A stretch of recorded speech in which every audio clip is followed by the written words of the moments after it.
Of Pakistan यानी कि उस वक्त फेडरल बोर्ड कैसे क़याम में आई, बंगालियों से जुल्म की दास्तान कैसे शुरू हुई, आज इस केस में हम आपको यही सब बताएंगे।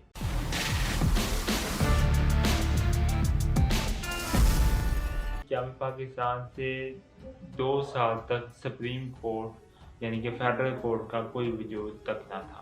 1949 में गवर्नर जनरल पाकिस्तान ने आज़ादी हिंदुस्तान एक्ट के हासिल इख्तियारात की रूह से एक हुक्मनामा जारी किया, जिसके हुक्म से फेडरल कोर्ट का क़याम अमल में लाया जाना था। मगर ये मई 1949 में कायम हुई। सर अब्दुल रशीद को चीफ जस्टिस ऑफ पाकिस्तान नामजद किया गया और उनके अलावा 2 दीगर जजेस, जिनमें सर AS अकरम जिनको मशरकी बंगाल की हाई कोर्ट से अपॉइंट किया गया था, और सर अब्दुल रहमान, जिन्हें लाहौर हाई कोर्ट से फेडरल कोर्ट का जस्टिस बनाया गया था।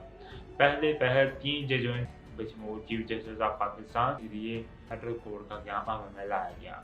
जस्टिस मुनीर जस्टिस अब्दुल रशीद की जगह लाहौर हाई कोर्ट के चीफ जस्टिस बन गए। नौज़ायदा फेडरल कोर्ट ने लाहौर हाई कोर्ट से अमानत मुख्तार लेकर अपने काम का आगाज़ किया, मगर जब सुप्रीम कोर्ट ऑफ पाकिस्तान की जगह का तयन किया गया तो chief justice of Pakistan sir Abdul Rashid ने इसकी मुस्तकिल नशिस्त लाहौर नहीं रखने का हुक्म दिया।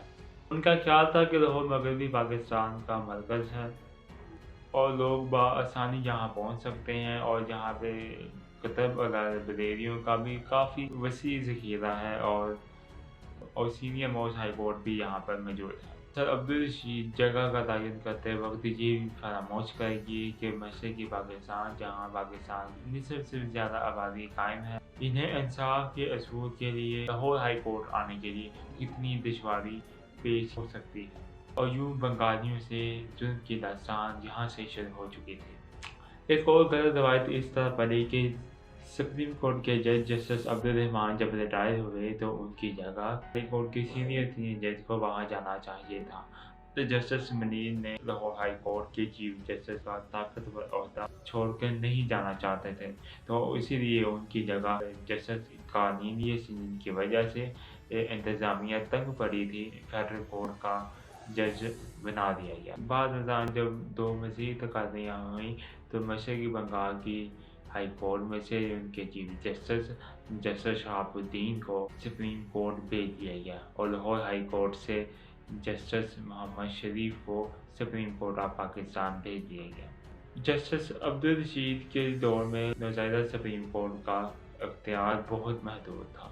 ज़्यादातर फैसले हाई कोर्ट की सतह पर हुआ करते थे। इब्तदाई दौर में लाहौर हाई कोर्ट ने इंसानी हकूक़ की पासदारी को अमल में लाते हुए मतरजा ज़ैल काबिल तहसीन फैसले की। मिसाल के तौर पर पंजाब में पब्लिक सेफ्टी एक्ट के तहत नया ज़माना अखबार को सिक्योरिटी डिपॉजिट के लिए कहा गया।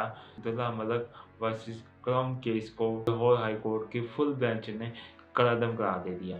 मातहत अदलिया भी आला अदलिया की तकलीद करती दिखाई दी।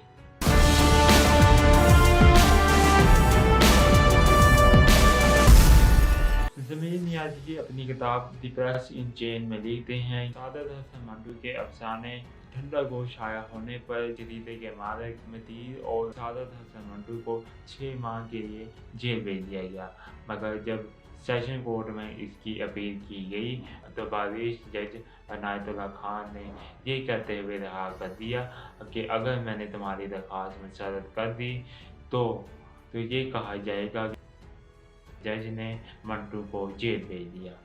मगर फैसले के बरक्स सेकुलर ज़हनियत रखने वाले जज जस्टिस मुनीर ने इस फैसले को ही कलअदम करार दे दिया, जिसकी वजह से सादत हसन मंटू को फिर जेल की हवा खानी पड़ी। रोज़नामा अमरेज़ में गलत बुरा न मानने के नाम से एक फ़काहिया कॉलम तहरीर हुआ। इस पर कार्रवाई हुई तो इस पर लाहौर हाई कोर्ट में अपील दायर की गई।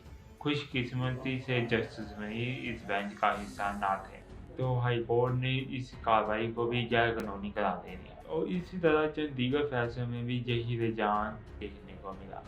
फिर आहिस्ता आहिस्ता हाई कोर्ट के जज साहिबान अपने तमाम फैसले हाकिम वक्त की ख्वाहिशात के मुताबिक देने लगे।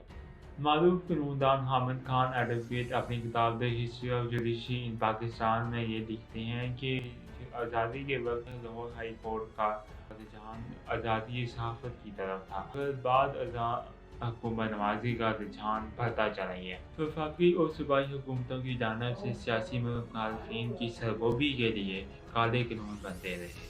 لیاقت علی خان کے دور حکومت میں بروڑا آیا اور اسی بروڑا کے قانون کے تحت وزیر اعلیٰ پنجاب حسین ممدود کو نااہل قرار دے دیا گیا۔ حامد خان اپنی کتاب ہسٹری آف جوڈیشری ان پاکستان میں لکھتے ہیں کہ لاہور ہائی کورٹ میں واحد استثنا جسٹس کارنیلیس کو تھا اور جسٹس منیر نے تو کھلم کھلا اسٹیبلشمنٹ کی طرفداری شروع کر دی تھی۔ 1954 میں جسٹس عبدالرشید کی ریٹائرمنٹ کا وقت آن پہنچا تھا اور وہ ریٹائر ہو چکے تھے۔ ان کے بعد کون چیف جسٹس بنا؟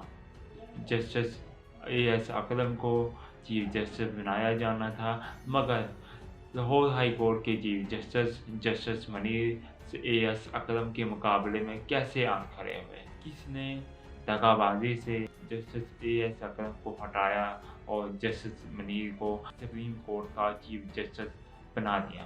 یہ سب ہم آپ کو بتائیں گے اگر داستان عدلیہ کی اگلی قسط میں۔